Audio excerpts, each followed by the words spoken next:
A very good evening and welcome to this edition of the Fourth Estate. Charles Mongu Shampagi. Two major events during this past week, actually about three almost. One is happened at the end of the week, which is the ruling in Kenya by the Supreme Court of Kenya that for the first time on the African continent overturned an election of a government, and that election affecting a government, an incumbent government. So the election of President Kenyatta, Uhuru Kenyatta, and his deputy William Ruto, they are supposed to go for a rerun, a re-election in 60 days. We'll be discussing that later in the program. But earlier in the week, the Minister for Ethics and Integrity launched what he called a pornography committee. I have absolutely no idea what that committee will do, how it will do its work, how they will do the monitoring. But most important, the minister is giving the committee, or has put a budget, 2 billion Uganda shillings for monitoring pornography, and he also has actually started that sometime back, a pornography detector. Daniel Kalinaki, who works at the Daily Monitor, tweeted and asked, Ugandans were running last Saturday to raise 1.5 billion shillings to build a bunker for a cancer machine. Every victim of cancer, every victim of anything, Ugandans are running every other single day. In Fort Portal, around Toro Kingdom, we'll be running next Saturday to raise money to buy medical equipment for a hospital in Kenjojo. And the minister is spending money to buy a pornography detector and has inaugurated a committee. We'll be discussing that to begin our discussion tonight. And of course, our sympathies, and we'll continue to watch what's happening in Bududa, Sironko, and the areas around the Elgon area. I think also in Amuru, there was, in Amuru, one person died because of flooding, and another person died, yes, in Aswa, and another person, I think, died somewhere in Bundubujo during the week because of landslides and flooding. My panel tonight, starting with Peter Komolot, we were missing last week. Where were you? I was in the village, one of those days when you just need to chill and remember the people, you know. When we are seeing people demonstrating in T-shirts, wearing dry banana leaves, passing declarations around Article 102B, a proposal that's not yet even in Parliament or anywhere written, to remove the age limit, and you tell us you are in the village knowing your history, might think that you're one of the people organizing behind the scenes. You never know. Honorable Ekomlot is Legal and Corporate Affairs Director at Nile Breweries AB InBev and a panelist on the show. The Minister for Ethics and Integrity, the Reverend Father Simon Lokodo. You're most welcome, sir. Yeah, I am. Thank you for the opportunity. And Mr. Ellison Karhanga. Today I'm well protected because it's my uncle, so if you try any tricks... That's why you put the seats together. The waste men from the east, you put the to rescue the situation from calamity. But you know what he's been protecting these days? I don't know if you want that kind of protection. Ellison Karhanga is a lawyer and a partner at Kampala Associated Advocates. Was a member of the legal team that defended President Yoweri Museveni and the Electoral Commission in the electoral petition, Constitutional Court Petition number 1 of 2016. Presidential election petition number 1. Yes, of 2016, which was by one of the contenders in the 2016 election, John Patrick Amama Mbabazi, challenging the election of President Yoweri Museveni and challenge the conduct of that election by the Electoral Commission. So when we go into the discussion about the Kenyan election petition, Elson will be very helpful to discuss that. We'll be joined by someone else along the way.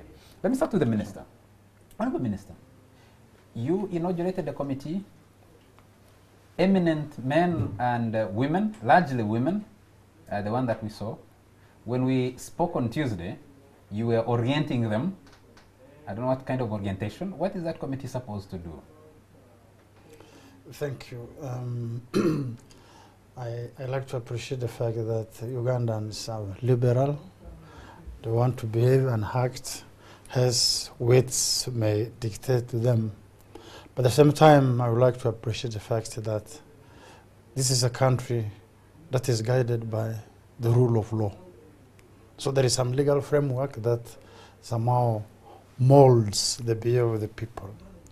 It was noticed by the general public that the subject of pornography had permeated, really moved so deep into all the circles of our community that some tampering of it was necessary, and therefore it necessitated the bringing into place of anti-pornography law, which was enacted in 2014 and assented to the same here. This law provides for the criminalization of pornography, consumption of pornography, dissemination of pornography, and promotion of it. And in Article 3 of the same law, there is a provision for the establishment of Pornography Control Committee. This committee, among other things, would be responsible of ensuring that measures are taken to block the consumption of pornography. Two, to ensure that the perpetrators of pornography are apprehended and prosecuted. Honourable Minister, sorry to cut through you. Why do you think pornography is Uganda's biggest problem? You as Minister for Ethics and Integrity at the moment.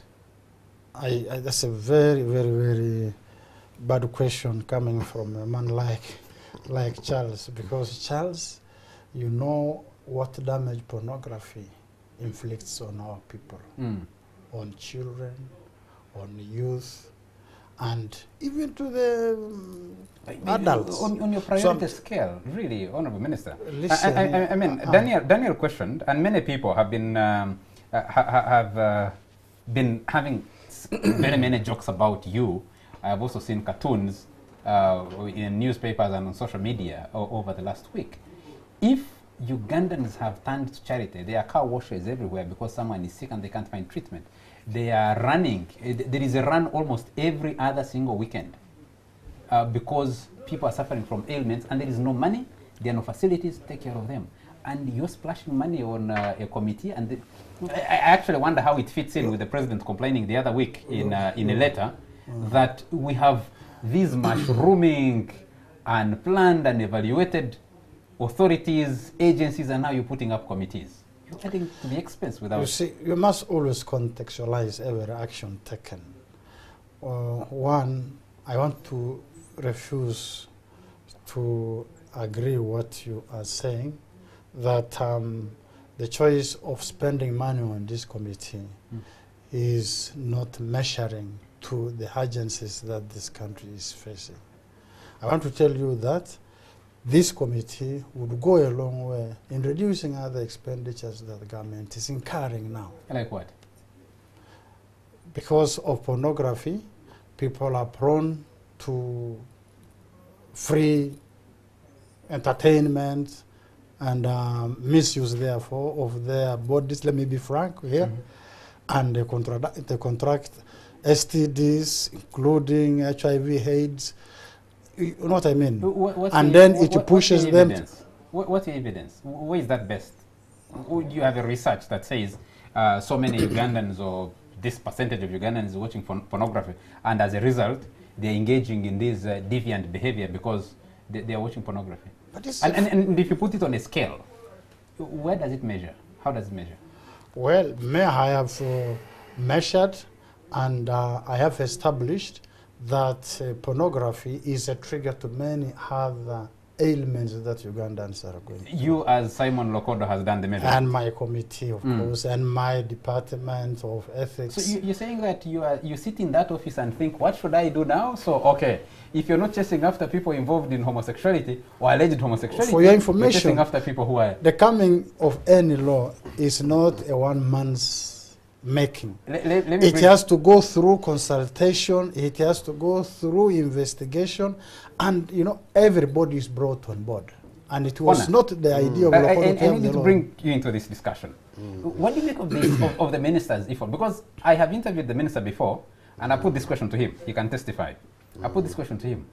The only time you see Simon Lokodo acting is because a group of young men and women are meeting somewhere in a hotel, and he suspects they are I totally promoting disagree. homosexuality. Please don't So he will reduce my send police life to Entebbe, he only will send police chasing to Esela, he will send police to where? Now, I understand he was sending police, but they arrived too late. He was sending police to Ginger to chase after some people who were having a festival there, and he thinks they're involved in this. What do you make? Yeah, I think the Honourable Minister's work is clearly cut out on this issue, because I doubt, even as we discuss, that many viewers clearly understand what pornography is. So that's first of all a challenge. It's not something many people would easily understand.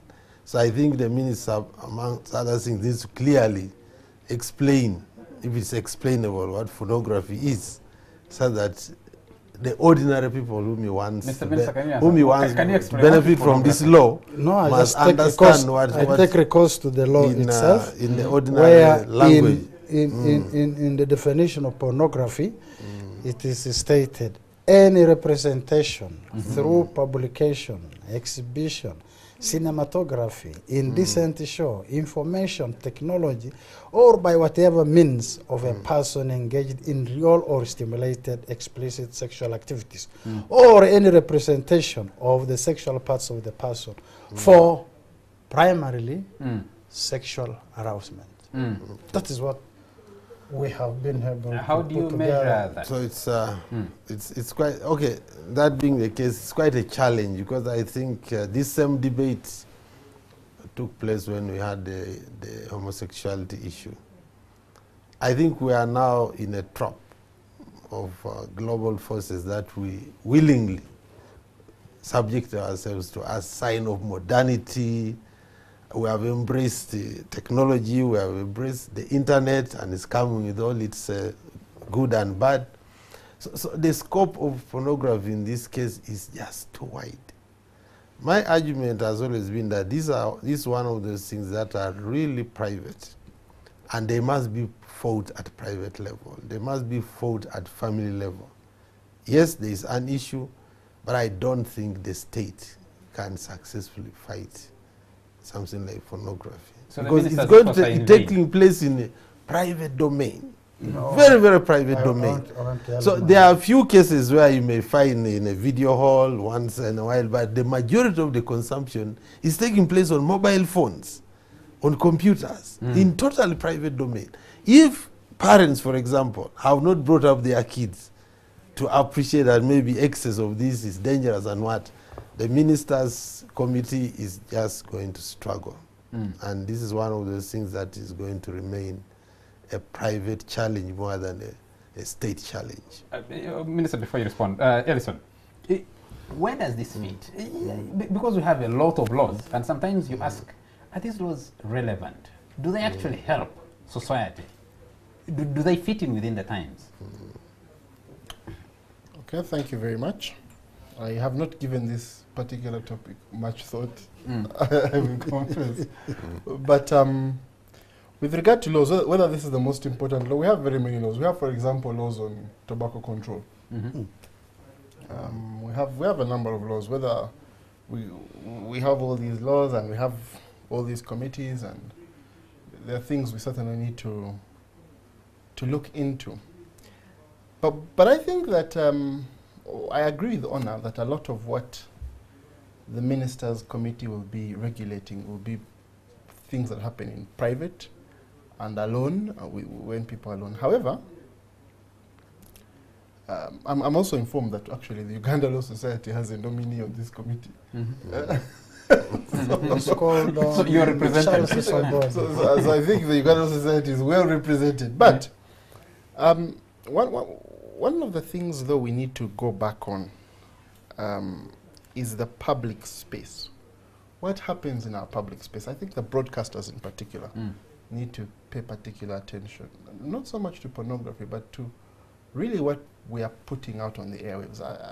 This is not a criticism of NTV, but I've seen adverts running at family hours of people telling, there's this advert about vasectomy and about I wear a condom, and you know, I think it's the Ovlamo campaign that's been running for some time. Yes, that says that now to have birth controls, you have this at 7 p.m. and you have a young 2-year-old walking around your house who tells you that I wear a condom. And you know, so a lot of the challenges within while the pornography thing used to be kept within the private space, I think a lot of what is starting to go out in the public space. You wake up in the morning, you're driving along Ginger Road, and some gentleman trying to earn an honest living is showing you the front cover of a national newspaper that is making, that has certain pictures and you have 5-year-olds or 6-year-olds in the back of your car. So while I understand that I understand a lot of the criticism of the committee, and I don't know if those sort of things fall within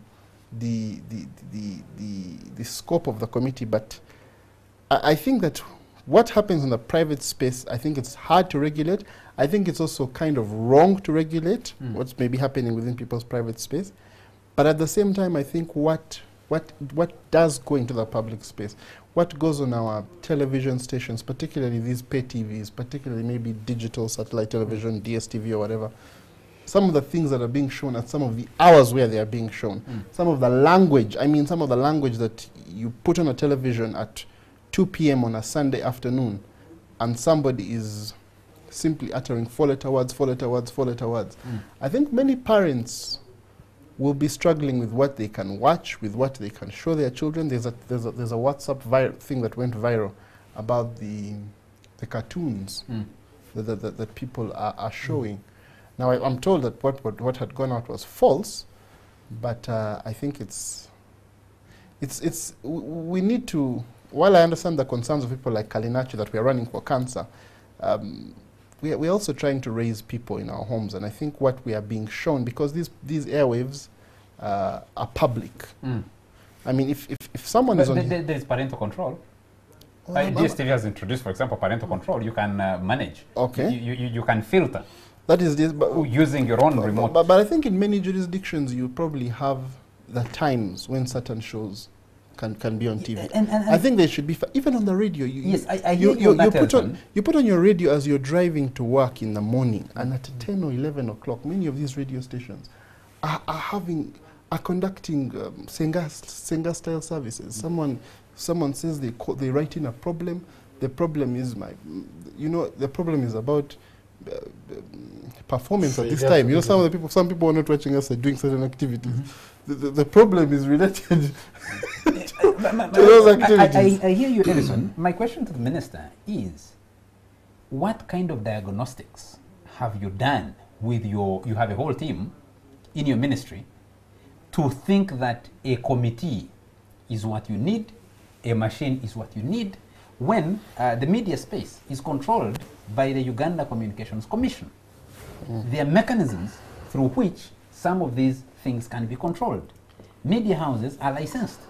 The licensing of media houses has terms and conditions. And the license, now they changed because it's not a permanent license. You are licensed, it's renewed every other year. Now, if you have another layer from the minister and another law, people are going to question and say, wait, maybe the minister and his people have too much time on them that they don't even have enough time to say what other provisions do we have that can protect, can control this, instead of going around gallivanting around, chasing people in Tebe, chasing people in Jinja, chasing people elsewhere. Charles, let me pick the positions taken by my two brothers here and merge them. The Komoloitia was telling me that the whole thing is private and I may be wasting my time or really making futile efforts.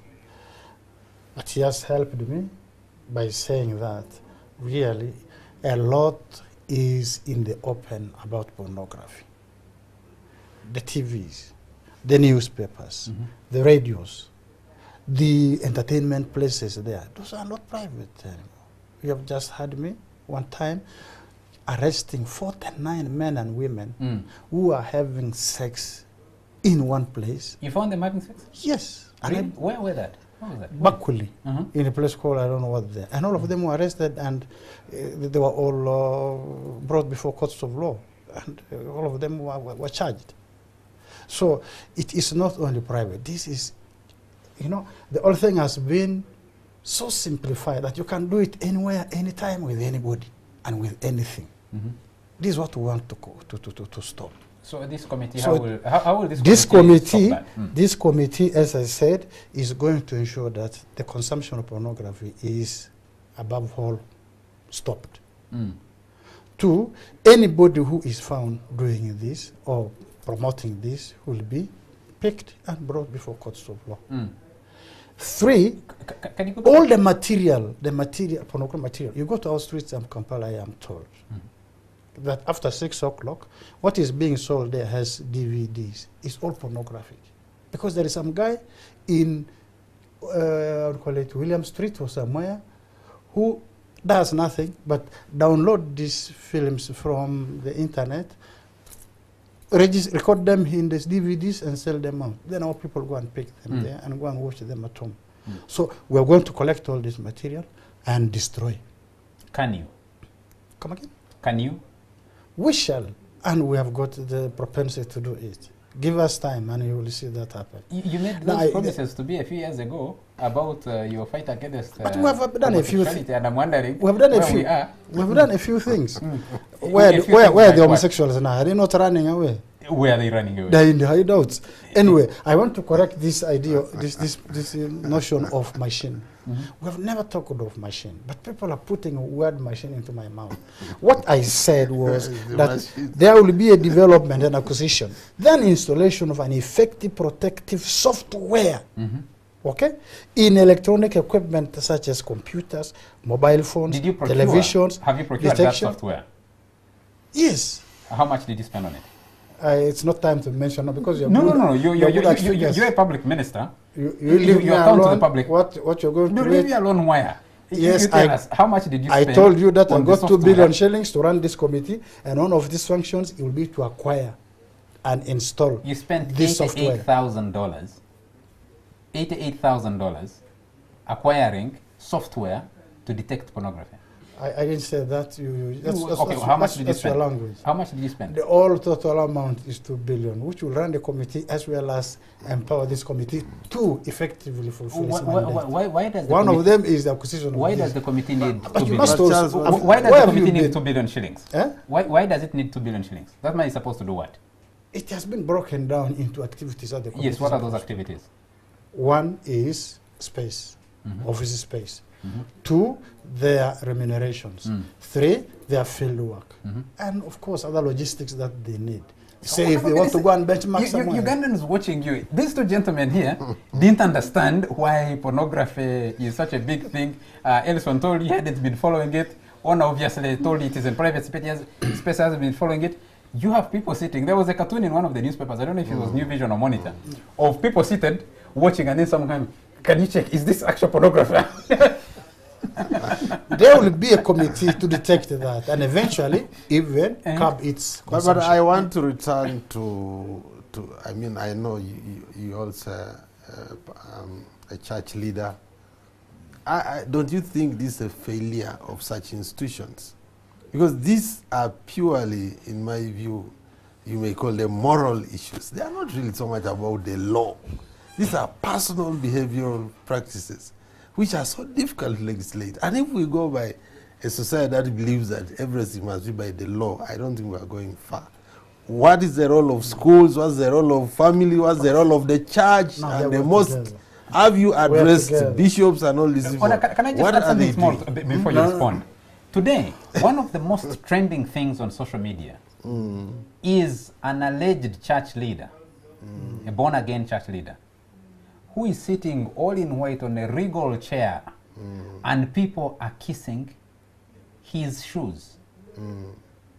Churches are filled with all sorts of people. That's not pornography. No, I don't know. Even that one I can answer. With that, I'm coming up with a religious faith-based organization policy. Simply, again, to check that over, exaggeration of they find individuals. People are calling for blessings and they are paying millions of shillings. Exactly. And the minister is here, instead of dealing with that, with desperate people, he's here chasing after people who are enjoying themselves. But I want to take your point. That is exactly the point of departure. To correct anything, you must use the structures that are in place. One is the family. The family must wake up to its responsibility to nurture its offspring. Two is the community. The community must be there to provide an environment that is going to make this child grow in a positive way. But what is there? Only terrible things. Even government, then institutions that are there. Today, instead of going to school in order to learn good values, you actually harvest rubbish. Your child, when comes back home, begins to question even your integrity as a parent. What kind of education is that? Why don't you address the integrity of the parents? Come on. Because we'll move out one piece at a time. Let's but Mr. Minister, if a child goes to class and their father or their mother has been mentioned in a corruption scandal, and comes back to you and says, Daddy, did you steal this money? I have seen media, you are a thief. Are you a thief? Why don't you address that instead of addressing? The Director of Ethics Integrity has got two pillars in its mission. Empower Ugandans to uphold moral values and principles and coordinate government's efforts in the fight against corruption. That sounds like an NGO. No, doesn't sound like a government ministry. It sounds like an government NGO. ministry instituted by law, and it is there performing its job. So on moral values, I continue to go and instill in Uganda. What is our score as a country? In the fight against corruption, I bring together all the agencies of government that are What's your success rate so far? Abundant. At least now you can. Abundant means what? What does abundant mean? For you are looking for statistics. No. Why not? Know that the rate of corruption we are in now is a lot better than 5-10 years ago. Really? Yes. Just adding before Wilson comes in, I think just the other thing I think is the root causes of this, what you consider pornography as a problem, that daytime consumption and acting. Part of it is the people who are employed, like you and I and the rest of us around this table, are likely to find time to do that. So you have a crisis of unemployment among young people. Generally, as you said, an idle mind is a devil's workshop. So there is a lot of that idleness, and then people are filling with the vacuum. Of course, some are even trying to make a living. So you must deal with your colleagues in government. How do you get most people to stop being idle, in quotes, so to say? But at the same time, otherwise, much as that point you cannot is right, really, you cannot justify people choosing to do a wrong thing because they are idle. No. Can't you, take charge of your decision? I am idle. What should I do? I do a worst idleness thing. Mr. Minister, can you justify your spending priorities? Can you justify your priorities? To say, in the scale of priorities, rather than try to help young people get what to do, I would rather have a committee that is running after them to arrest them because they are watching pornography. No. Because I think that's quite important. My dear brother, your problem is you limit yourself to only positions instead of having a way. I've not exhausted the functions of this committee. One of them is to sensitize the populace on the dangers of pornography. That means they will reach out to the populace in whichever media form and tell people, this is a dangerous thing. Those who wake up to their senses will say, say like that. Eventually they will withdraw. But those who obstinately proceed, then the law will catch them. This is the meaning of the law, my dear brother. The law is there, these people are there, in order to handle those people who are uneducatable. Okay. And then tell police, take your share of the coin. Wish you the best of luck. Wish you the best of luck in your effort. We need to take a quick commercial break. And when we come back, we'll be switching our discussion to the ruling of the Supreme Court of Kenya, Justice Maraga, and what has happened over the last 2 days. Between Friday, Saturday, and today, lots of developments after initially accepting the ruling, the verdict. What has happened after that? We'll be getting deep into that analysis. We'll be right back. You're still watching The Fourth Estate, and so welcome back. Let me introduce Dr. Patrick Wakida. He wasn't part of the first segment of this discussion, and we missed him. Yeah, we missed you in the first part, Dr. Wakida. But I understand the reason, so we'll not talk about them now. and replacing the minister who has had to leave, the Minister Simon Lokodo has had to leave. So I'll just take a few messages. He's trying to arrest some of the culprits. He's going to chase after some people. Wish him well. Let me take the messages that came for the last segment. I hope the minister will be able to catch up with and follow them. I shared some of them with him before he left. Jose Nuabine in Kabola Liantonde says, on pornography, I think we have more pressing and critical issues that affect our country. Pornography is just the least critical of all problems we have. How much money has been stolen from government coffers because people watch pornography? Why can't we tackle the escalating killings of innocent citizens? That is Jose Nwabine.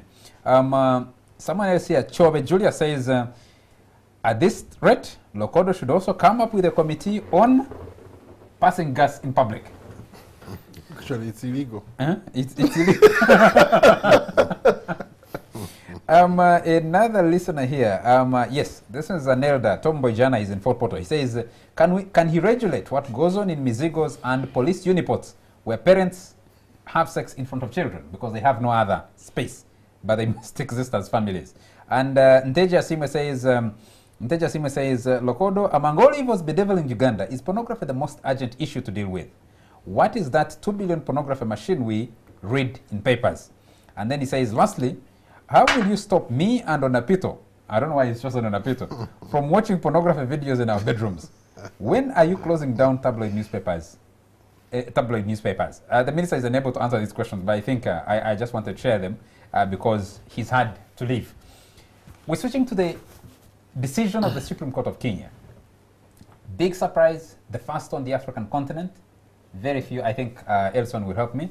Elson, you were part of the legal team that defended President Yoweri Museveni and the Electoral Commission in the Ugandan electoral petition.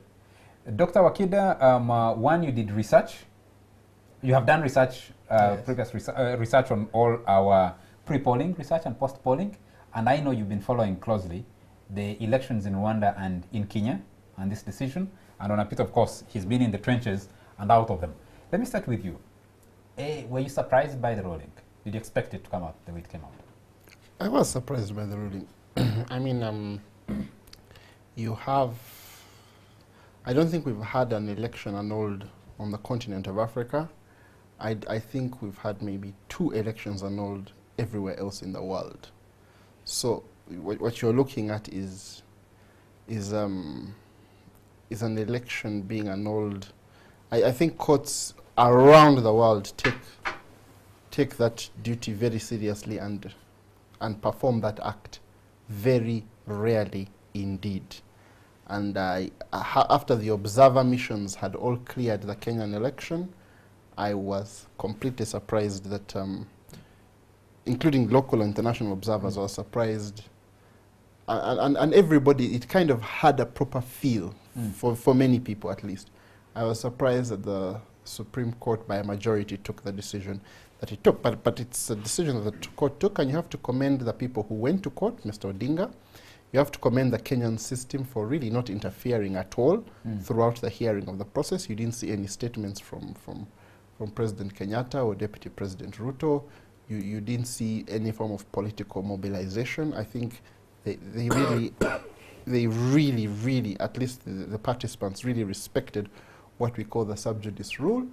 And the legal battle was done in full view of the world. Many people formed the views that they formed. I think it was a case that was heard in public. It was it's a fascinating decision, the result of a fascinating process, and it's something. The unfortunate bit of the decision is that the Supreme Court was not able to give us the reasons for their decision. They give those in 21 days. Now, if you start counting on Friday, we're counting down. So we have about 18 days. But it's such a momentous decision, and at the very least, they should have given a summary. I recall in 2006, in the Ugandan presidential election petition, the judges gave a summary. The majority gave a summary. One of the judges on the minority gave a summary. One of the judges on the minority was sick and was just not able to be there, but he sent around his opinion. And then Justice Kanyihamba gave reasons. And one of the things he said, which I think the Kenyan court should have taken due cognizance of, was that this is such a momentous decision that you just can't come here and start reading for people summaries. People need to know what they are taking away from this process. He said, what if, for example, we had decided, this was in his ruling, to annul the election, and we give a summary decision? How much time would the Electoral Commission need because the process would start immediately. Once the process starts immediately, if the Electoral Commission does not know where it went wrong, how can we then guarantee a proper process? And I think it is as a result of what you call what I would call the Kanyihamba criticism, that in 2016, when the Supreme Court of Uganda was giving its decision, it gave a summary decision, but at least it went to show you the reasons. It summarized the reasons for their decision, for the decision of the majority. I felt that what the Kenyans did was so momentous, so precedent-setting, that at the very least, their lordships should have, like the dissenters, should have given an idea of why they decided what they decided. So that's the unfortunate thing. But the courage of the decision, you can't take that away from them. Intestinal fortitude at its best. Dr. Wakida, yes. Surprised at the ruling, the outcome? No. You expected? Why? I was on this very chair, and I said the evidence of stealing of the Kenyan election was so open that anybody can see. You see, I want people to understand this, that the day they were about to announce the results, we had access to the portal. You could easily see the results from 10 o'clock, ending the day of voting, to about 4 o'clock. You could see that from 10 o'clock, the percentage change in numbers and percentages was the same. It moved from 12% and it stayed at 11%. All throughout. But the gap between the candidates? Yes. Statistically, scientifically, that's not possible. And I said here that if, unlike us here, if the Odigas had been prepared to catch the thief, it's going to be easier for them. You see, the reason why my brother here succeeded in that petition of Mr. Mbabazi is that Mr. Mbabazi focused on an election, did not focus on what would come in case he's stolen. I was one of the people who went to look at the data, the declaration forms for Mr. Mbabazi. And I can tell you that had Mbabazi been allowed to present the evidence the day that, what was Mbabazi's lawyer? Moema? No. Severino. The things Severino was presenting, had he been allowed, that election would have been nullified. Because there were glaring problems. Ellison is smiling. There were glaring problems. I don't know if it's at the futility of your faith. Let me tell you. I don't know who stopped him. He was allowed. Is this what I'm trying to tell you? You had a polling station which had 281 voters.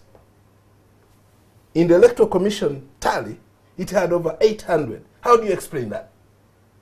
Now, those were many. There were polling stations in one of the nearby districts here where they used the one declaration form. It was scanned and given to everybody. All of the polling stations. Now, when we asked FDC, we said, can you please share with us the declaration forms that you collected? They had scans. They didn't have the originals. Who was we in this case? Who was we? Who was what? Who was we in this case? No. When we asked FDC. See, for me, I wanted to understand. I think he said when he asked the EC. I wanted to understand what was the problem. Yes. Was it asking the EC or the FDC? The EC. The EC, okay. It was very impossible. Now, in the Kenyan case... But I think I should allow you to get away with that. Wait a minute. Yes. The biggest challenge with the Kenyan election is that they had just come from the court. So the Odinga's group, the NASA group, were aware of the areas where they can catch the thuggery. That's why they collected their evidence. Within a very few days, they had massive evidence. Okay. Remember, in the hearing, during the hearing, I don't know whether you followed it, the court ordered, said, give these guys access. Yes, to the then these chaps, 34As yes, and 34Bs. the lawyers of the Electoral Commission of Kenya come up and say, no, no, no. You see those people in Kenya, in America sleeping. We no longer use. These guys did not say give us the server. Said give us access. Now the access works 24 hours. I saw, and I said to my friend that that is the catch point. If they refuse to avail that, they are cooked. Honor, you argued very strongly that incumbents in this, or especially in this continent, don't lose. And Uganda, we're discussing this because it's very unique to Uganda. The decision in Kenya is very unique to Uganda and very relevant because you have had 3 presidential election petitions in this country. You had a petition in 2001, a petition in 2006, and a petition in 2016. And all of them returned almost similar findings of the court's inquiry into those petitions. Were you surprised that things turned the way they turned out? I was shocked. You know, I was busy doing something, so I did not watch the TV. I knew the announcement was coming up. So when I saw it on my phone, I was absolutely shocked because, as I said, this does not happen in Africa. Of course, people say not anywhere in the world. The problem is, anywhere in the world, most places the elections are said to be normal. Yes. African elections by default are rigged. You know? So you don't even have to expect that anything other than an incumbent victory in the polls, in the courts, would be the norm. So I was absolutely shocked. But I think, as everyone has said, it definitely now shows that truly maybe we didn't understand how deep the problem was. The removal of the strongman syndrome in Kenya has gone since the end of Moi era. I think truly the institutions in Kenya can now be said to be independent. You know, I guess Uganda, we can all Ugandan courts are quasi-independent. We all know that. The Supreme Court and all these are full of former political actors. I don't know how many of these Kenyans are former ministers, former MPs, and political allegiances don't disappear because someone has changed a position. Some of us who have worked in politics before, we know that we may go to private sector, we go where, but you don't burn your bridges. So I don't think the judges of the Ugandan Supreme Court are as independent as the Kenyan judges by nature of their history. Yes, you know, most of our judges have been political actors. They are cadres. And you cannot fault them. At the end of the day, they read the law, but they will also be human beings. They are human beings. And they will have to. They are more like the American courts, you know. The American courts are, the judges are well qualified, but they're also political. They are political oriented. So I think the Kenyans, we cannot compare ourselves with them because of that major element. And maybe that's the lesson the Kenyattas are now learning. They have said they will take care of the courts when they win. Maybe they are going to go the political route to make sure whoever goes to these courts must be our person. Edison. But just to me, then the bigger question is, people may celebrate this independence of the Kenyan court, but I think it has put Kenya in the biggest catch-22 political situation. I don't even think 2007 is going to compare with what is going to happen next. I don't see how this situation is going to be solved without violence. Because unfortunately, you now have 2 de facto winners going for a rerun. There's a winner announced by the Electoral Commission, and there's a winner by implication announced by the Supreme Court. Because Odinga now says, the court may not have said it, but I want the thing. Kenyatta is obviously saying, the Electoral Commission announced, I won it by a distance. So this rerun is a formality by each side. But actually... So how do you now convince any of them that they will lose the next round? Okay. Doctor, before you come in, that is the biggest challenge for Kenya. To Ellison here and say, you watched, I believe you followed closely, like many lawyers did in this town, and especially you, having, with your history with these Supreme Court. Yeah, the Supreme Court and election petitions. Where did you find weaknesses in the defense case? Where did they fail to make their case before the Supreme Court? I think it's not.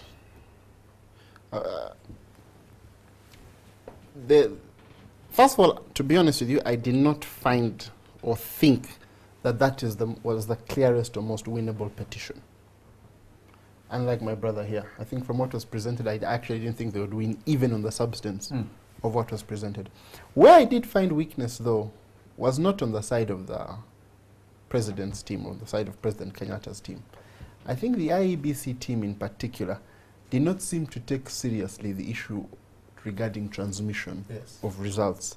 And the legal team did not seem to pay much attention to explaining the process of transmission. I think whenever you're, and also try to look like they were trying to not be transparent with the documentation that they had. When we were handling the election petition here, I wouldn't say we did a much better job, but because I think, and I'll tell you why, I wouldn't say we did a much better job. But I think when we were handling the petition here, one of the issues that came up, and this is where I wanted to interject with Mr. Wakita, with Dr. Wakita, the argument that you needed, that the Electoral Commission only presented scans isn't actually true. The Electoral Commission supplied the original DR forms that were in its possession, and they are still in the Supreme Court today. No, and they didn't just supply it to the Supreme Court, they supplied it to the other side. And that's what he was talking about, what my land friend and what my land and good friend Severino Twinobusinje he was supposed to be on the show. So if Severino, you're watching us, you're supposed to be on this show. I can't explain what happened, but for some reason he wasn't able to make it. Yes, but so the original documents are there. I think there was a problem, first of all, the appearance of not wanting to present, but also there didn't seem to be a proper explanation to do with the transmission of results. And the Supreme Court in its decision seems to have cited transmission as an issue, and I find that problematic. But let me tell you another problem I find with the petitions. Why do you find that problematic? Because I think because for Uganda 3 electoral petitions, transmission has been a consistent issue. Yes. The legitimacy of the DR forms that are presented to court has been a significant concern. Okay, now I'll come to explaining Uganda's electoral system. But one of the biggest challenges you're going to have in an election petition is the time. In Uganda, there's a big problem because we have 30 days. And it's an issue that the Supreme Court has consistently said is too short. Kenya has half the time. Where you have a situation where a respondent sometimes has to respond to some of these applications. He has to receive it on Friday by 10 and respond to it by 11 p.m. on 7 p.m. Then you have a court taking arguments all the way up to 11 p.m. or midnight and then writing a ruling the very next day. One of the biggest, and about an electoral system that has covered the whole country, and this is one of the biggest challenges that the lawyers will face. And this is why I said we didn't do so much better, or they didn't make so many mistakes or whatever. When you're presenting, you're answering questions and you're a spokesperson of the Electoral Commission, for example, and you are asked a question: why is this form like this? Now, if you got your instructions yesterday, have read through the documentation today, you may not be able to have a ready on-the-spot answer, which a technical person may have. When we were going into the elections in this country, one of the largest social issues was the register. When we went to argue the petitioner summoned the chairperson of the Electoral Commission, Badri Chigundu, Engineer Badri Chigundu, and he was cross-examined. A lot of the questions that Badri Chigundu was asked revolved around the register. Because he had knowledge of how the registers had been compiled, he was able to compare for the court what the previous register was, what the register before that one was. Now, when we went into the courtroom that morning, I felt that our weakest point was the register. If any of us had been asked many of the questions, we may not have been able to explain it the way the technical person explained it. Because the technical person was in the court and answered some of the questions, when we left the courtroom, I felt we had closed the issue of the register.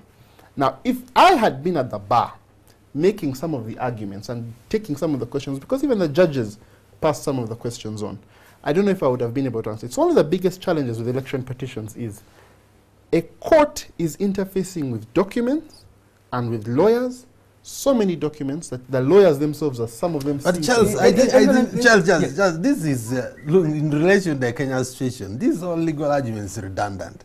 Let's be very realistic. Uhuru Kenyatta has made threats, which in many African countries would have been carried out. There would be enough justification to say the court has abrogated the right of the citizens. Armed forces will come to the street and the court can go to hell. It has happened in Africa, and it will happen. No, so we can't make all the arguments. This is pure independence of the institutions. It's not about having a strong argument. Having one. Listen, Doctor. I agree, but let me put something. But you see, Honor, for the institution to be independent, the arguments have to matter because that's what the independence is about. Let me put this question because it will tie in there. The Ugandan Supreme Court, in all the three decisions they have made, they have relied on the substantiality question.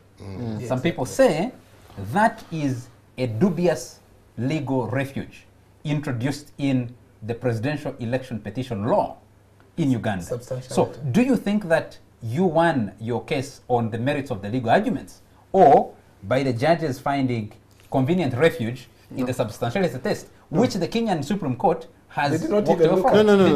The point I was making previously is that when you say where did the lawyers go wrong, is the difficulty of handling a petition, both as a lawyer and as a judge. The stakes are high, there's not enough time, and you may not have enough information. That's just the point I was making. Regarding substantiality, I don't know why you're calling it dubious. The Supreme Court, the Supreme Court is not a constituent assembly in permanent sitting. The Supreme Court, at least it shouldn't be, shouldn't be the legislature in permanent sitting.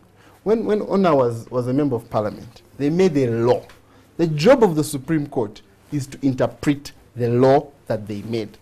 That's what you're calling dubious, is in the law, and that law should tie the hands of the court.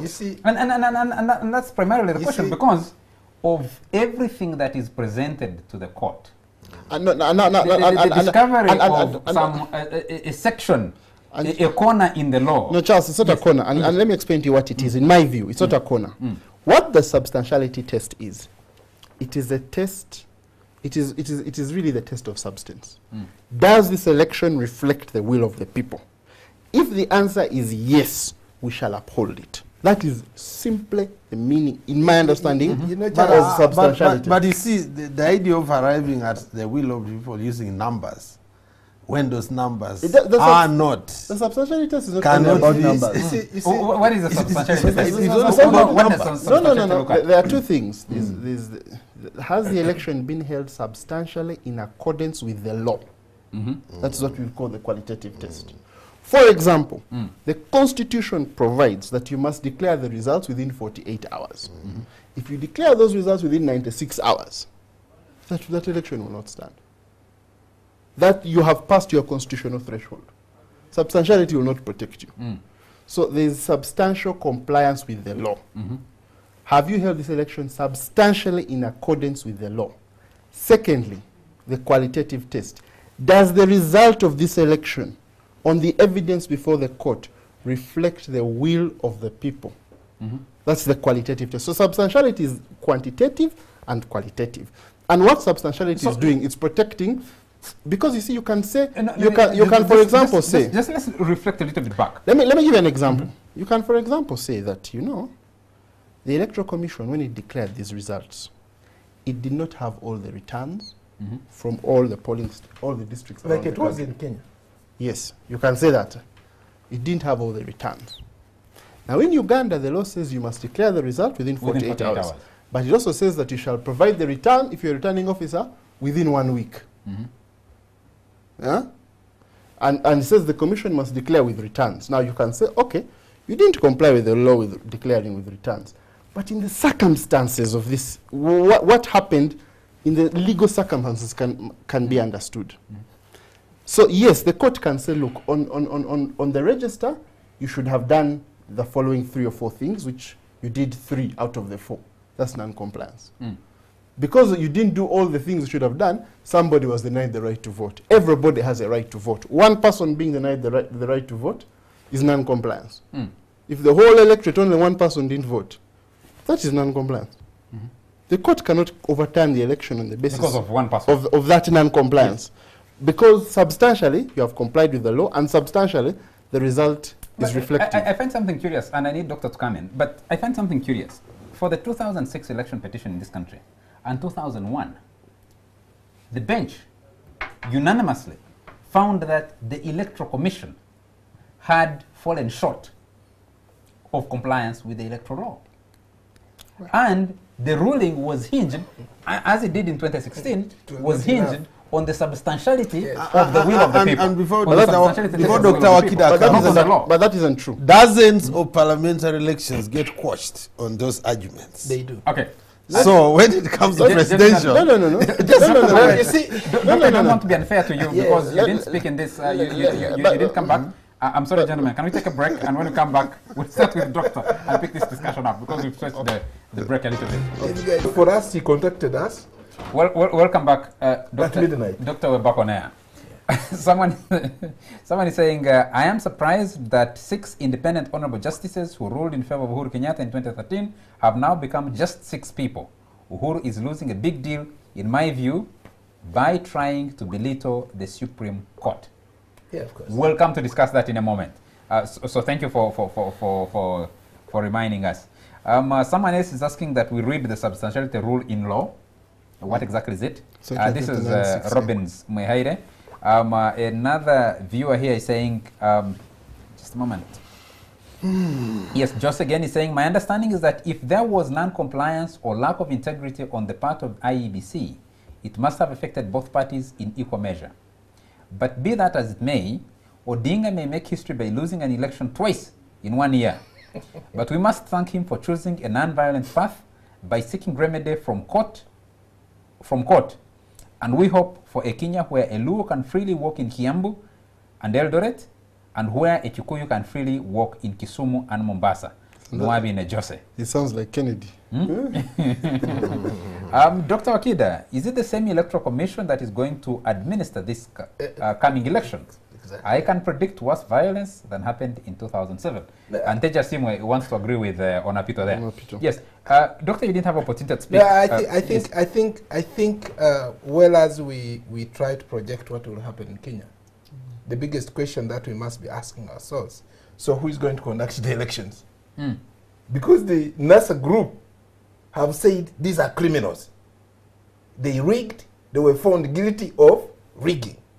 And the president has said And the the Supreme president Court Nobody is will full of touch them. scoundrels. No. The president is saying, Eh? don't touch the electoral commission. Yes, Let us go but he's also the turned same. he's also turned his guns on the judges. Supreme Court and the Yes. judges and said they are fraudsters, Wakora. scoundrels, and Wakora what? in Kiswahili. Yes. Someone is saying, Charles, do you realize that you're discussing more of Ugandan presidential petitions than Kenya? Uganda has had Yes. 3 petitions, so I think it's perfectly okay. I think that we need. The context for a viewer in Uganda is that Uganda is going to be the You know, Ugandans are like a family where they, when they see their people are eating meat, they say, "How are we not eating meat?" but Charles, with all honesty, I found that Kenya has matured. yes. It has matured politically to the extent that you can have these 6 judges. Of course, one fell sick. Nobody knows what he's suffering from. Exam fever. It is possible that he suffers from exam fever. No, I've been seeing a lot of blogging and Yes. social media talking about rounds that were being made until late in the night, Yes. the day before the ruling of the court, Yes. to try and get the judges to Yeah, change. and just supplement that maturity. When people may now see that Uhuru is attacking the courts and what, at least he's just attacking verbally. As I said earlier, in many African countries, they will be attacked physically. Some goons would have gone to attack the chief justice if it was here. and government would say they are not responsible.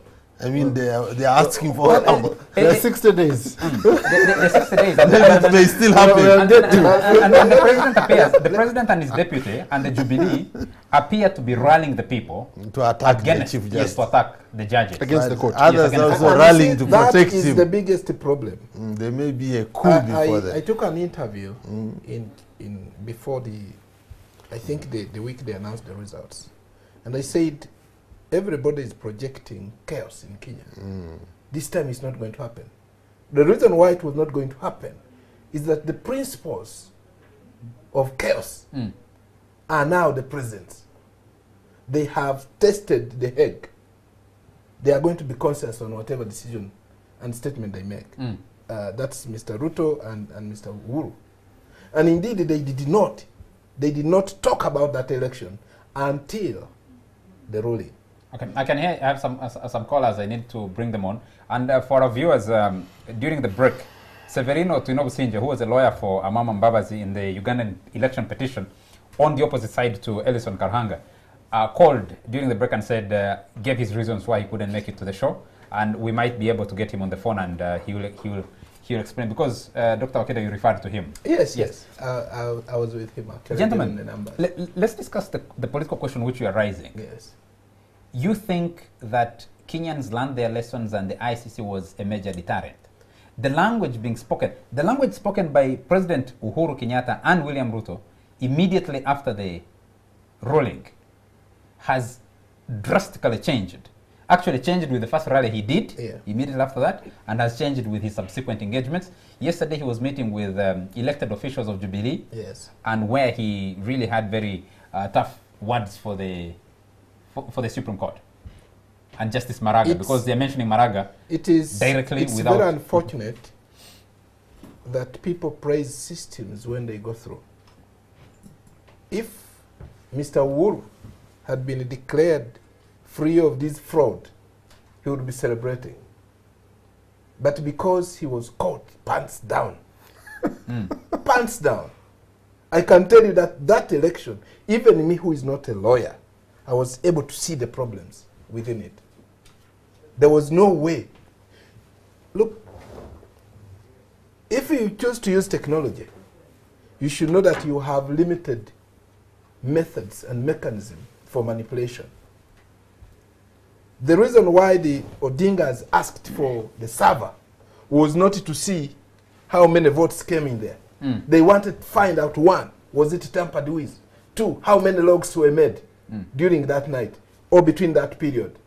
How many these 34As were sent to that server? And I can tell you there are less than 1 million that went to that server. Out of how many million Out voters? of 15 million voters. So how do you explain? How did you get? Results came into Excel and Word's format. Easy for manipulation. But the system had been set to bring in a PDF file. So how do you explain that? You have an Excel, you have a Word, which you can change the way you want. You have different people, the different people who logged in between that period. Big number of people. Chemukati's Chebukati, yes. Is signing had been used by different people. Now, how do you explain that? Now, most of the people, like my friend here, the land friends, is that they focus on the results. They don't focus on the process. Tallying had been made an issue a week, 2 weeks to election. Why, Dr. Okeda, you're raising some of those issues, which are fundamental. Yes. How come none of the observers found fault in the processes or the actual outcome of the election? Okay, can you tell me, what do observers observe? Observers come here and see people lining up. And they say there was no fight. The technical part of observation was not done. They were you remember? The Electoral Commission, the IEBC, opened up to the observers and to the NASA team to watch the streaming in of the results. And you see, that's where the problem started from. The problem started coming in when we saw the results coming. Yes, my question is, why did the observers... The observers actually mentioned that. They said that the whole process was good, except... Gentlemen, I'm sorry, I need to cut this. And I apologize to our callers because we are getting Severino online. Mr. Severino, Hello? Hello? Mr. Tuinobusinje, maybe that's... Hello? Yes, please. Can someone tell him to get on? Hello? Yes, sir, we can hear you. Welcome to join us on the show. Yes, please. Yes, please. We thought we'd have you in studio. For some reason, you're not able to make it. But I believe you have been watching and listening in on the arguments in studio. And especially the submission of your land friend, your land colleague, Ellison. He's been listening to all of us, not Yes. especially No, especially you. You speak the legal language, we don't. Yes. Yes, please. Where did you go short in your own election petition? And the question I started with everybody, were you surprised by the ruling of the Kenyan Supreme Court? I cannot.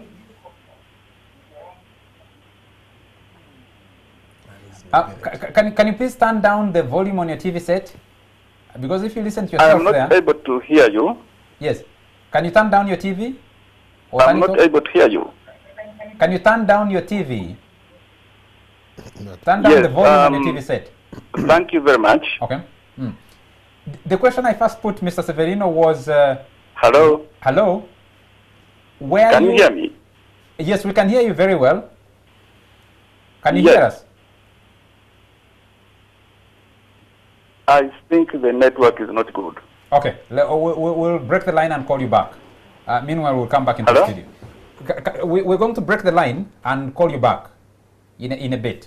Just bear with us. Let me bring this back. Yeah. Ona, you tend to think that there will be more violence. There will be violence worse than what happened in 2007, 2008. Yeah. Why do you think so? I think all the signs are already there because there are points of contention which everyone is relying on the law to defend their action in case they take it. Why should that send because them into fighting? both sides are broken into the roads, one way or the other.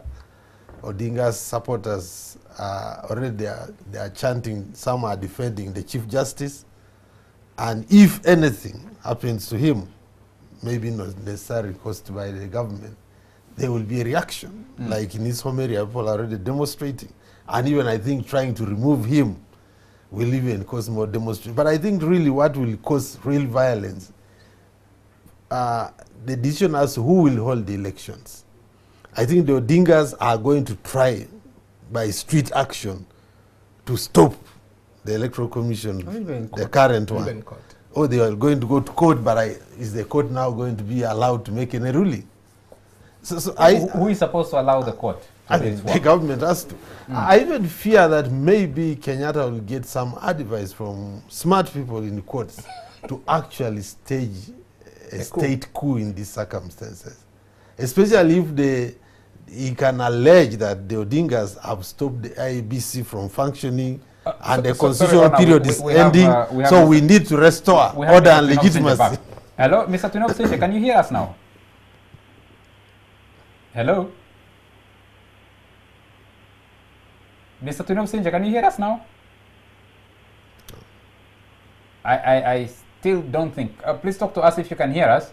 We'll break. So let me just finish and say that, but let's then assume that the election takes place. I don't see how any of the two sides will accept the outcome. Because even if Odinga won, the Uhurus have, according to them, a legitimate argument that they won already and the court robbed them of victory. This next election was a sham. That's what they say now. Odinga now says the court showed that we are robbed of like 5 million votes, so this is it again. So why the supporters are charged? The supporters are charged. You're painting a doomsday scenario, and some people have called that fear-mongering. Kenya went through an election after the violence of 2007, 2008. Yes. Kenya had an election in 2013, and that election ended up in court, didn't it? Yes. And Raila Odinga, the loser, accepted the verdict of the court. Yes. After this election, on 8th of August, Raila Odinga accepted.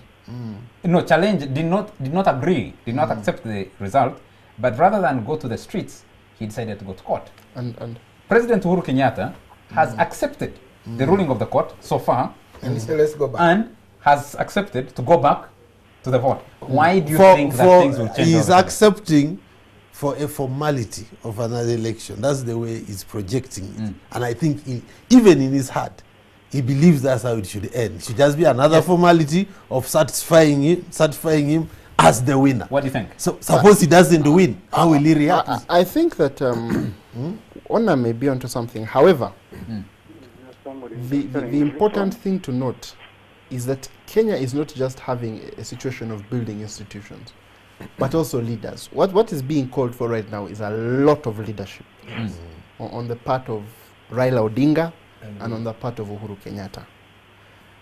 And the temptation to appeal to the base, what you can call the Trump temptation, I can't hear anything. is certainly going to... I think that's Severino. We have him back on. Hello? Do we have you now? Mr. Tunobusinja, are you able to hear us now? Go ahead. The temptation, therefore, to resort to base instincts is going to be a problem. Regarding the criticisms that President Kenyatta is now making, and I'm sure he may even ratchet up as the time goes, I think that the judiciary, in a democratic society, has to enter that place of parliament and the executive, and sometimes should be able to take some flack. The important thing is that if Kenyatta says, I respect this result, I do not agree with it, this is what I think of them, but let's go back to the poll, and if he leads his people back into the election, I think his criticism of the court as a person who feels let down by it, if his criticism is stopping at criticism, I think it's legitimate for him to express himself. You've listened to him. You've seen the clips that are flying all over. It's really part of his right to express himself if he wants to criticize, provided he is not asking, as Ona said, for the tanks to go onto the streets or for the Chief Justice to be besieged. If he says, I disagree with this Chief Justice, I think he has abused his position. I think he's attempting to overthrow the people. I think if that's what he thinks, and if he wants to express it like that, it may not be a wise thing to say, but I think the judiciary will be strengthened further by the ability of, you see, one of the things is taking in some flack. Yeah, one of the things we don't want is any institution which is above criticism. Is an institution that is... I am told Mr. Tunobusinja can hear us. Hello? Hello? Ooh. Yes? Mr. Tunobusinja, are you there? I think that's troubled quite a bit. Can I suggest that production, you cut the line? Yes, sir? Can you hear us now? I think it's become a little bit difficult. So can I advise that if in production if in studio you can cut off Mr. Tunobusinja's line and open the lines for callers to share with us. The conspiracy theories will think that they are still being being dealt with.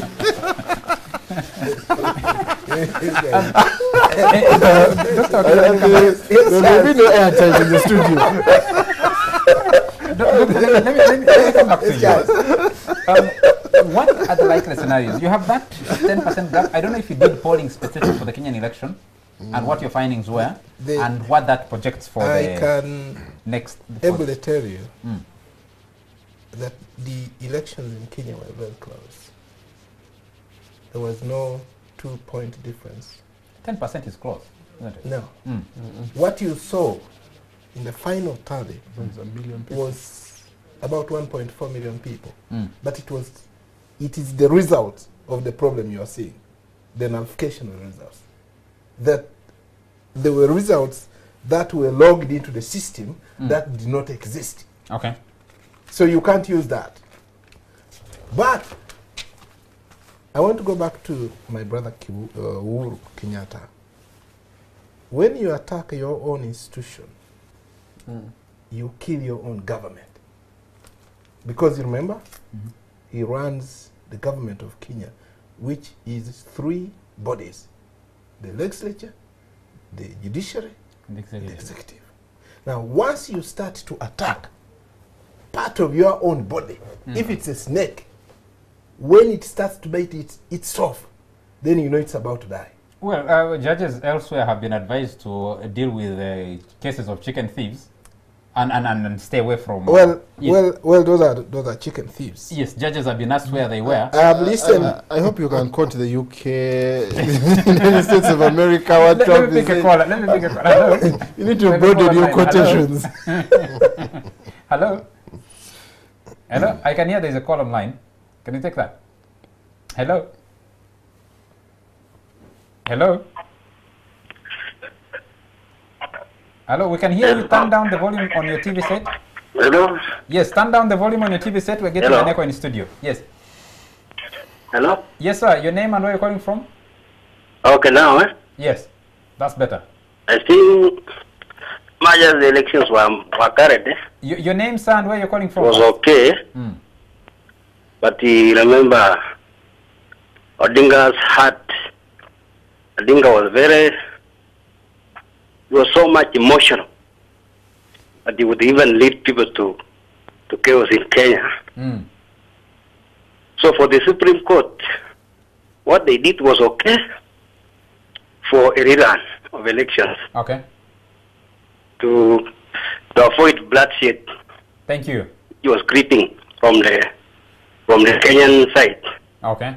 As far as elections were concerned, those numbers were very high. And it's even good. Kenyans are wishing that they are going back, especially in the Rift Valley and the other side. This time, there is going to be block vote. In Kisumu, there will be block vote. In Rift Valley, block vote. And Nairobi, block vote, especially on ethnic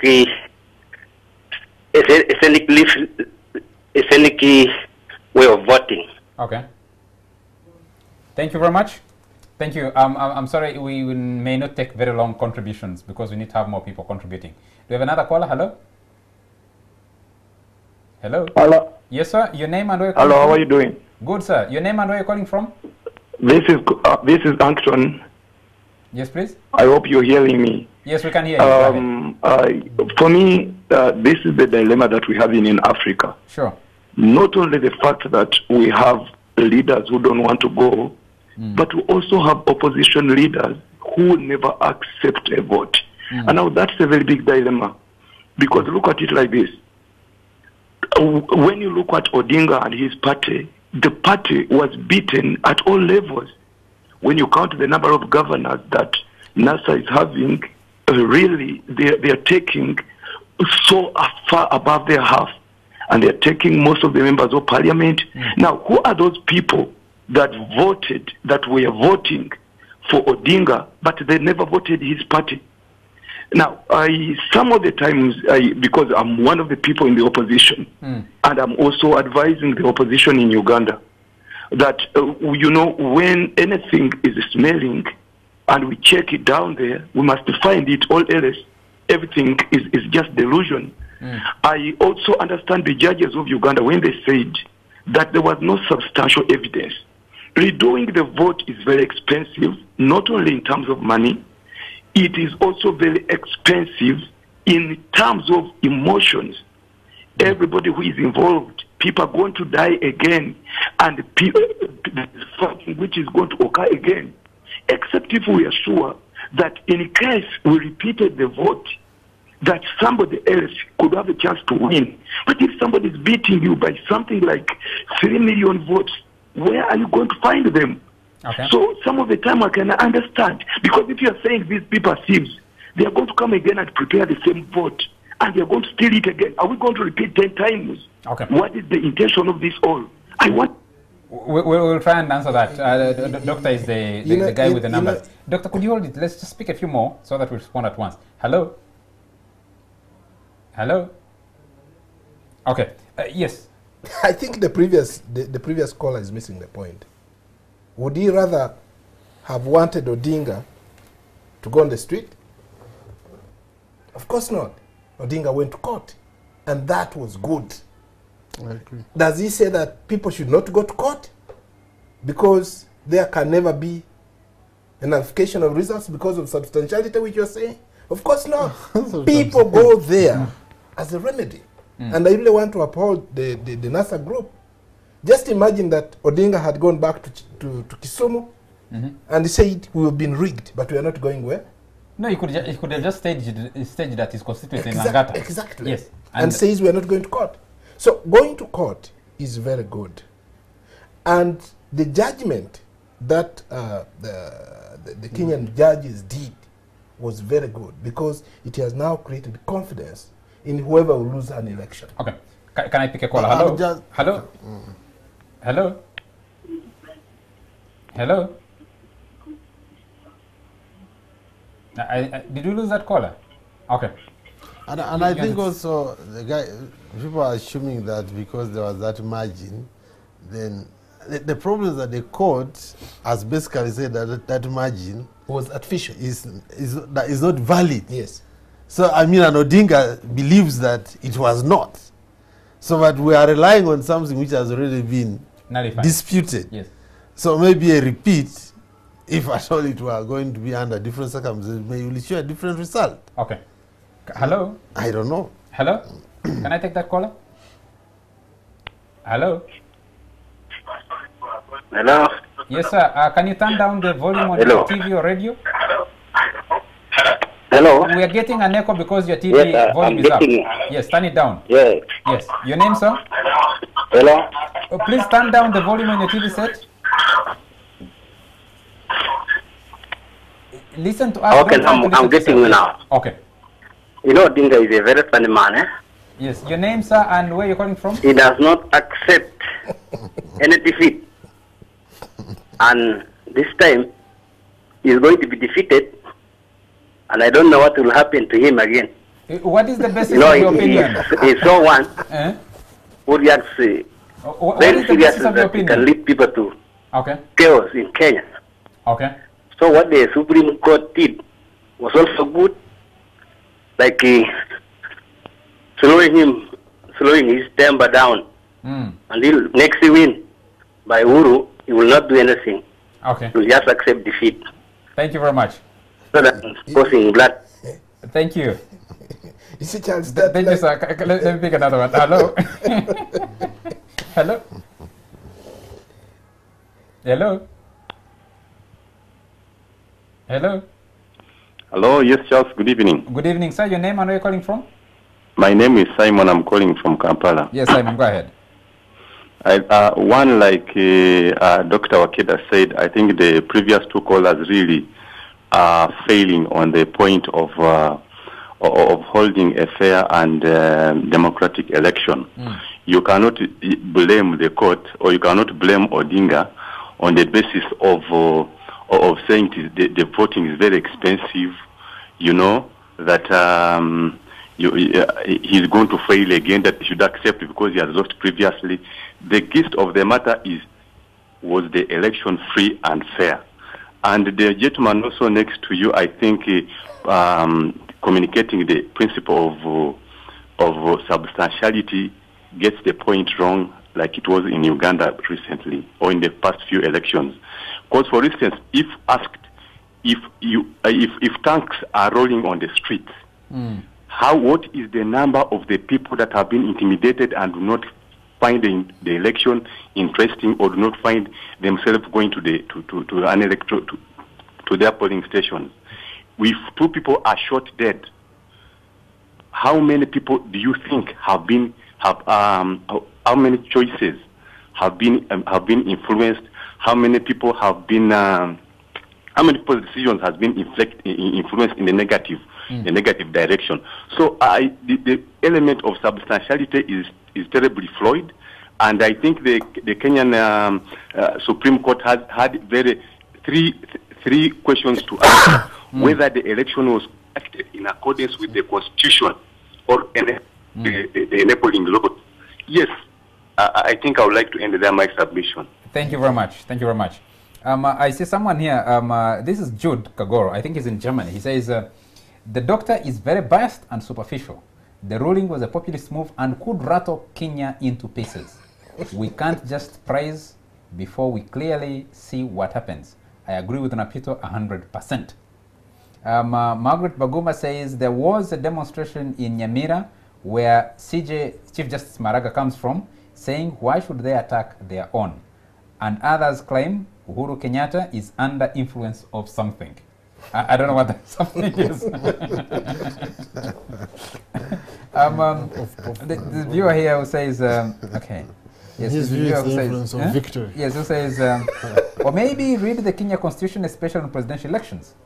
But I want to ask, if Uhuru wins again and the Supreme Court still nullifies that election, what happens? Ellison, kindly give me an answer.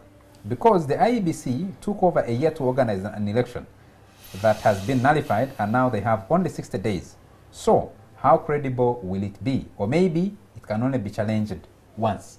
How many opportunities do you have to challenge an election? In Kenya, I don't know. Teja Simo says, Dr. Wakida, don't you think the violence is likely to come from Raila Odinga, who has never tested the Hague? You could give him a quick answer.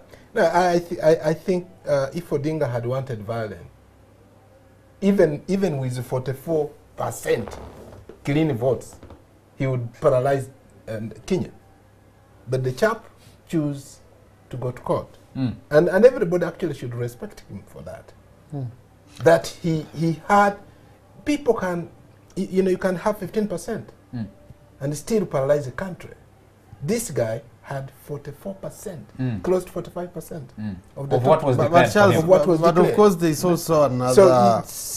The NASA has kind of indicated that this court thing, whichever way it went, was just part of the game. It looks like they are determined to at least stop Ruto or take power. Well, that's an inference for now, isn't it? Yeah. So I think even after the next election, even if they don't win, something will still. Okay. They say they had their plans. I don't know what plan is. Someone says the chairman of the IEBC, Mr. Chebukati, recognized that the technical staff made serious mistakes they must answer for.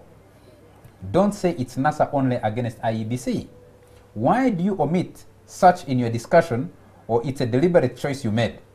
Weren't you aware of that statement from Mr. Chebukati? Yes, he did. Please enhance your knowledge. Thanks. We thank him for his information. Point very well taken. Thank you. No. I think that guy makes a very important information. Yes. Chebukati said, there are people who made serious mistakes, and they should be held responsible for that. Yes. And he said, I was not mentioned anywhere. Nobody mentioned. I did not hear the judges mention the chairman of the Electoral Commission. There he missed the point. That as the head of the, over the process. Yes, as the head of the Electoral Commission, you are the respondent. And I think okay, someone says he was the second respondent. Let's just hold it. Uhuru exploited Uhuru exploited the ICC case to depict themselves as victims and won in 2013. They're exploiting the ruling for appeal now. Tried and tested technique. Burite Joseph. Could you respond to one of the viewers' questions? Let me pick it up again and put it back to you. Who says the Constitution? Yes. How many times can you petition an election? I don't know. I don't know the law in Kenya. I don't know how many times you can petition. My understanding is that you may only have one chance, I think, to petition in Kenya. But I'll need to check that. My understanding is this petition, after this petition, the election, whatever happens, it will be, the final. We are talking about will be the final elections in 60 days. That is the test Kenya has. The Electoral Commission, the current Electoral Commission, will have to be reconstituted. According to NASA. According to but NASA. not according to Uhuru. According to NASA. I think the order of the Supreme Court is that Electoral Commission must organize the election. Now, I think, I think what NASA would need to do, and what they are trying to do, is to go to another court to get an order to disband that Electoral Commission. I think is it that order, which they can, if they get that order, it is most likely going to be an order that's appealable. No. You see the organization that conducts an election is called the Electoral Commission. These people are not saying take away that organization.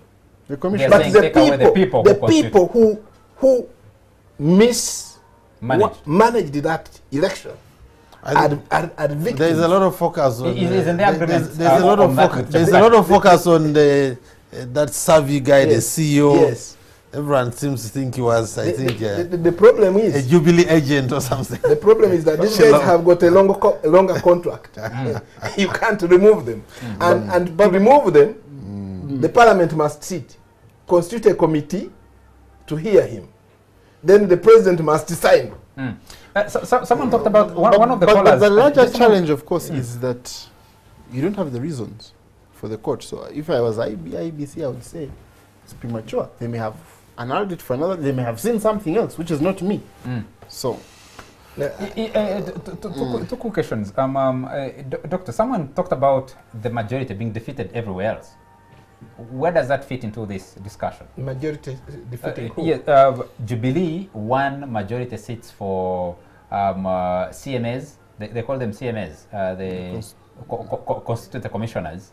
They won majority seats for members of parliament. They won majority seats for Senate. What I haven't known is how many petitions so far are emanating from this election at a lower level other than the presidential. But before we even go to that, the Odingas have actually suggested that even at those levels, there was a deliberate effort to correlate those margins with the Uru's margin. The other guys, according to them, were smart enough to create a pattern among governors, among senators, that they must also win by about...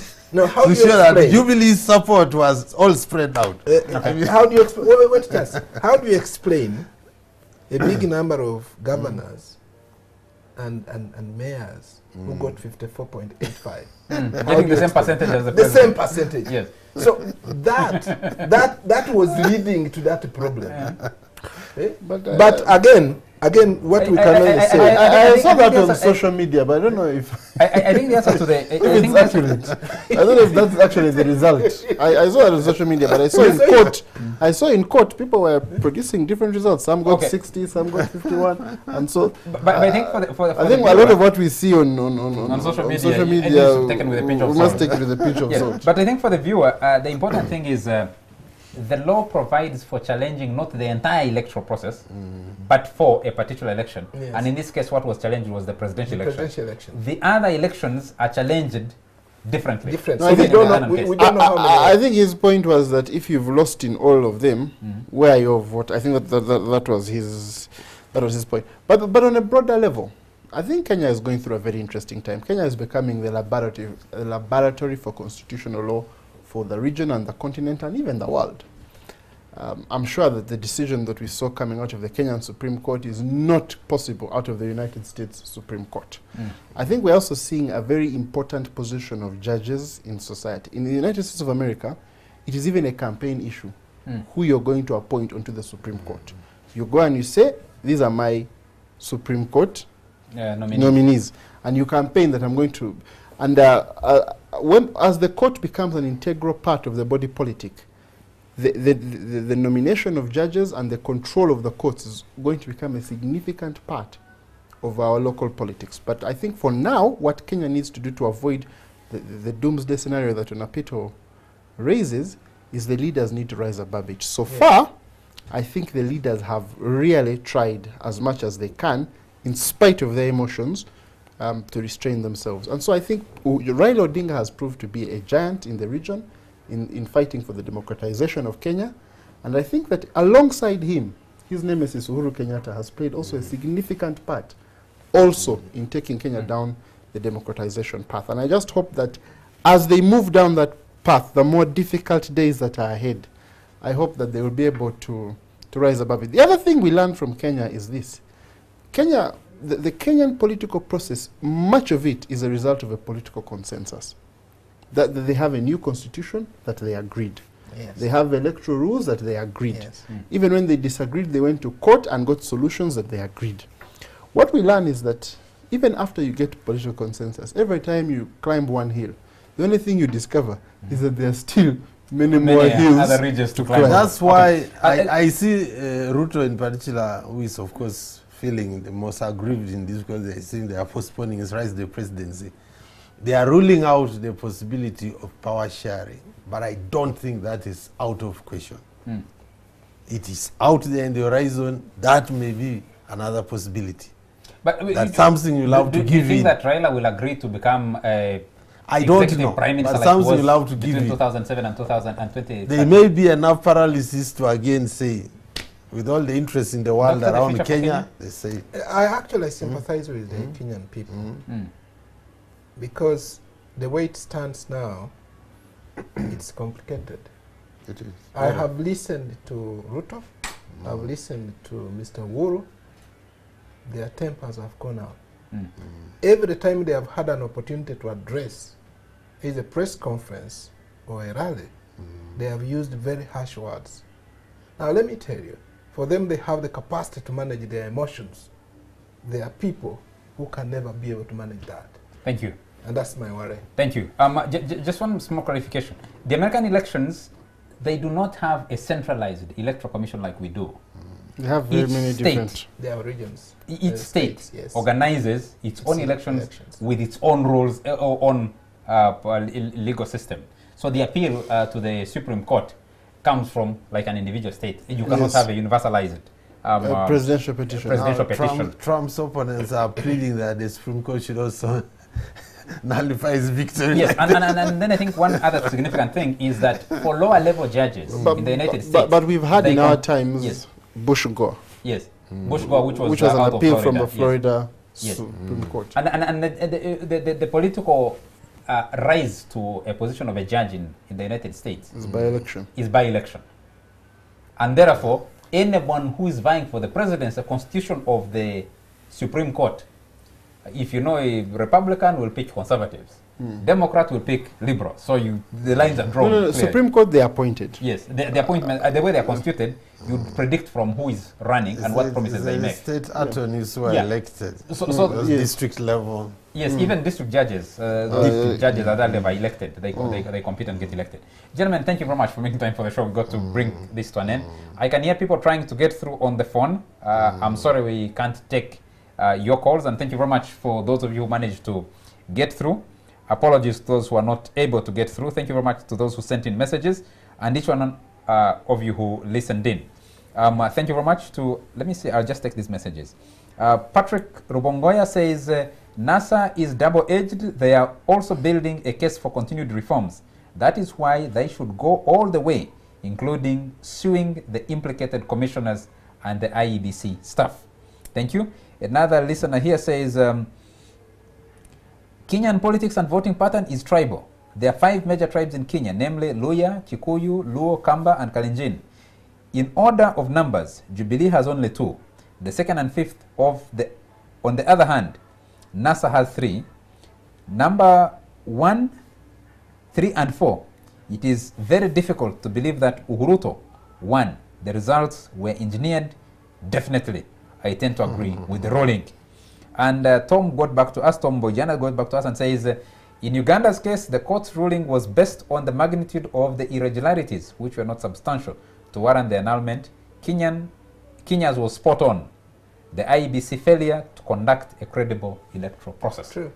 Thank you very much, Honour Peter Komolo. Thank you very much, Dr. Patrick Wakida from Research World International. Thank you very much, Ellison Karhanga from Kampala Associated Advocates. Honour, of course, is from Nile Breweries AB InBev. From me, it's a good night.